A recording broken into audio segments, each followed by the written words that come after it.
Hi, friends. Today's Thursday, June 12, and I'd like to welcome you to another episode of the Start from the Heart Gratitude Podcast, a little sliver of what we normally do on our From the Heart podcast. And my guest this morning, I've actually had on the From the Heart podcast a couple of years ago. And it hit me this morning that it's been 14 years since Meridith Wow. Elliott Powell and I met.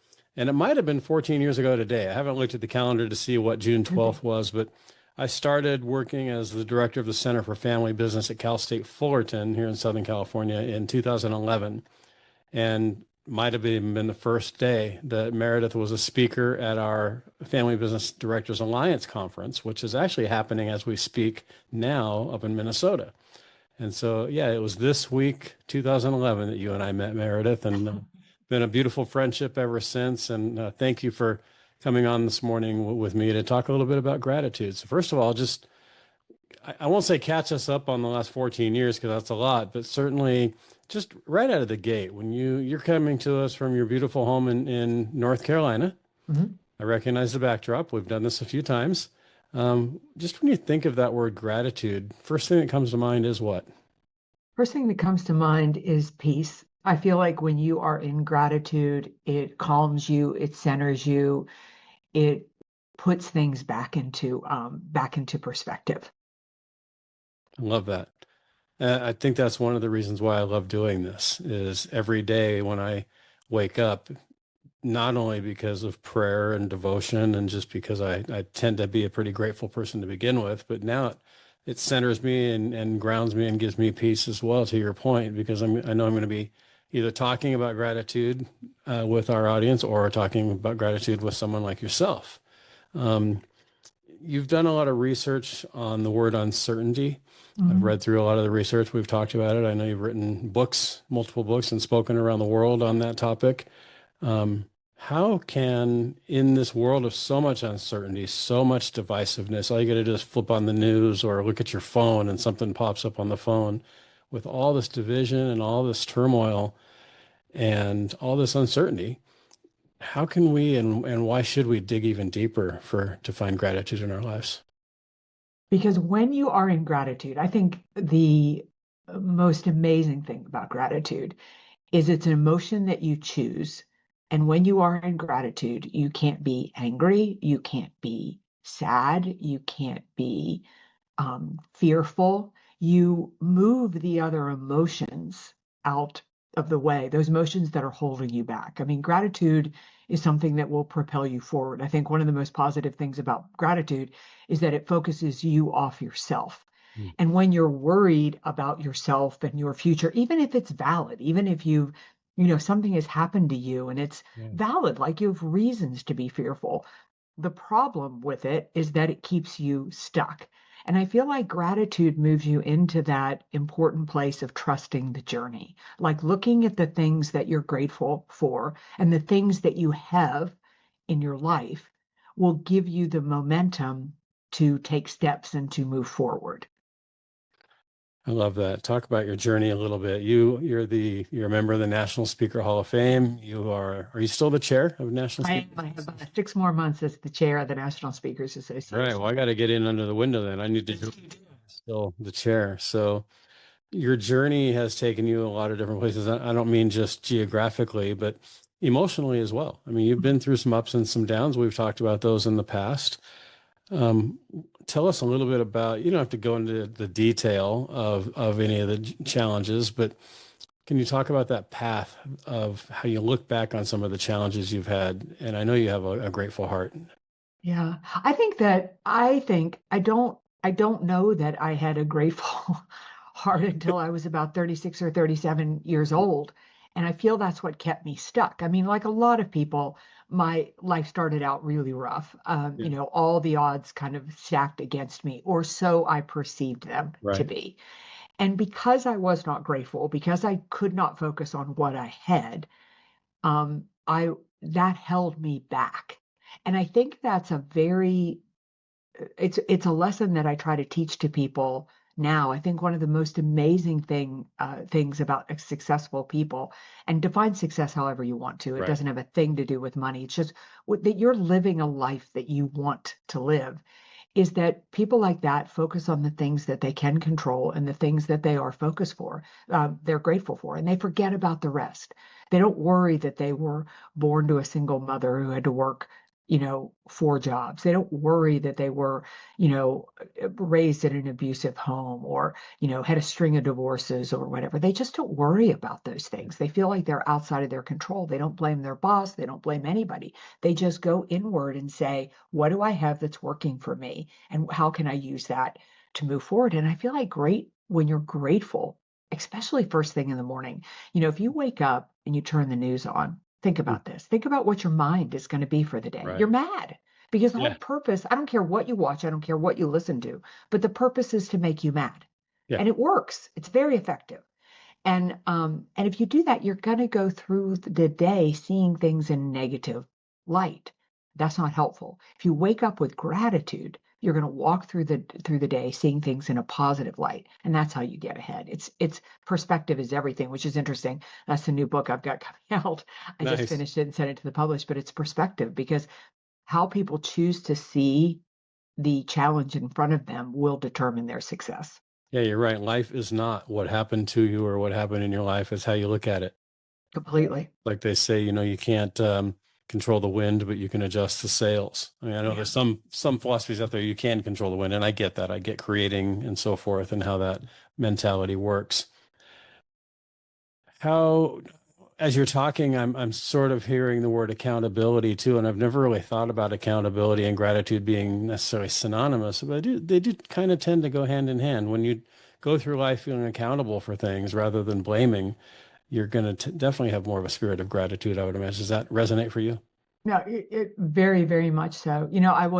I have thought about this a lot. When I was about 7 years old, we were going to church on a Sunday morning and we ran into Mrs. Lima. And I had never met Mrs. Lima before. And it's amazing that I remember her name because she Right. was not really a friend of my parents. She was just somebody who went to the church. And I was raised in the Northeast, and in the Northeast, churches aren't social. They're somewhere you go and worship and done. We don't do potlucks. We don't do anything like that. Yeah. But I remember Mrs. Lima having this beautiful energy coming off of her and her being so incredibly kind when she was introduced to us. And then we walked into the church and my mother said, such a sad life. She's lost her husband and both of her sons. And I never saw Mrs. Lima again in my life, but I've remembered her. And I think about that quite a bit. Like she had every reason to be a victim. She had every reason to kind of be a mean. I'm sure she was 45 at that point, but she was an old woman to me. Yeah. Right. Um, That's scary, isn't it? yeah, every reason to be mean and things like that. But she was not. Obviously, she was going through her life grateful. And I think like when I think about my life and the things that have been thrown in front of me, it's rare. I mean, 6 male members of my family have all died of addiction. My brother committed suicide right in front of my mother. She lost her mind. And rather than look at that as a negative, I just wonder if that was given to me so that I could use it to turn around and help other people. And people may think that that's silly, but I wonder sometimes, again, it's perspective, how you choose to look, how you choose to look at things. And I think that gratefulness, like you have to be grateful and you have to trust the journey of whatever you have been handed and do what you can with that and realize that some people in life, like I could not be in a position to do what I do had I not gone as low as I had gone in my life. And for that, I'm grateful. It's funny, and I think that might be something new that I learned about you, and I'm tearing up because of my love and appreciation for you and our friendship, and just I'm grateful that you rebounded and that you've responded. The difference between respond and react. You've responded to the situations in your life rather than reacting. We react to things. It's like the doctor tells you you're sick, here's medicine. You go back and he says you're reacting. That's negative. Oh, I'm having a Right. reaction. You're responding. It's positive. Stay on the path. And so I'm sure there have been times when you've reacted to things that have happened in front of you to your terms, obviously, but you're obviously a living, breathing example of responding. How do you talk for a minute? So I always ask people to talk to that person going through a challenge or who's been through rough times and now they're trying to respond going to flip it for just a minute. I've like three questions left, and then we'll wrap. I know you have a deadline and a Yeah. place to be, and I gotta. It's 4:30 in the morning here in California. I got a pillow waiting for me when we get done here. But Okay. I do appreciate your time. Talk to Ed Hart for a minute. I was born with the silver spoon in my mouth. Yeah, bad things have happened, and I think most of the bad things that have happened in my life were self-inflicted, or to a point anyway. Sure. Certainly there have been circumstances, but talk for a minute to the audience that includes me that really hasn't been through much. I mean, I look at most of the successful people, and I love your term. You're living the life that you want to live. I love Mhm. that term. It's a great way to define it. Um, but talk to those of us who really haven't been through the stuff that we've had to bounce back from. I mean, I almost hate to say it this way, what hope do we have? But I mean, Yeah. how do you encourage someone who doesn't have that rags to riches to abuse to suicide to drug addiction past? And how can we, I don't know, I don't even know Yeah, what my question is, but you know completely. where I'm going with it, right? Absolutely. First of all, I think it's important to note it's not a contest. Like it Right. isn't a topper. Like a challenge is challenge, right? It doesn't mean if one is greater than the other. So I think that's the most important thing. I think the second is that to like it I really want to emphasize that if the biggest challenge you've ever been through is that your girlfriend broke up with you when you were 16, Yeah. that's enough, right? Right. Like it doesn't have to be it doesn't have to be extreme. Yeah. The other is that I think it's important to allow yourself to feel the emotions. Allow yourself to give yourself that grace to have a friend or a group of people that you go ahead and you be a victim to. Mhm. It isn't fair. This isn't right. Why does this happen to me? But there has to be a time on that. There has to be you're allowed 24 hours to Yeah. break down. You're allowed a week. And then you go back to, okay, if this is my new reality, how can I move forward? What's a step that I can take? I think it's really, with my clients, I think it's very important when I think about my life. I certainly did not have this wisdom. And when my first husband passed away, I remember trying to clean out the house and just crying, thinking it was unfair. When is somebody going to show up and rescue me? Like literally thinking that. And Yeah. then realizing nobody was coming to rescue me.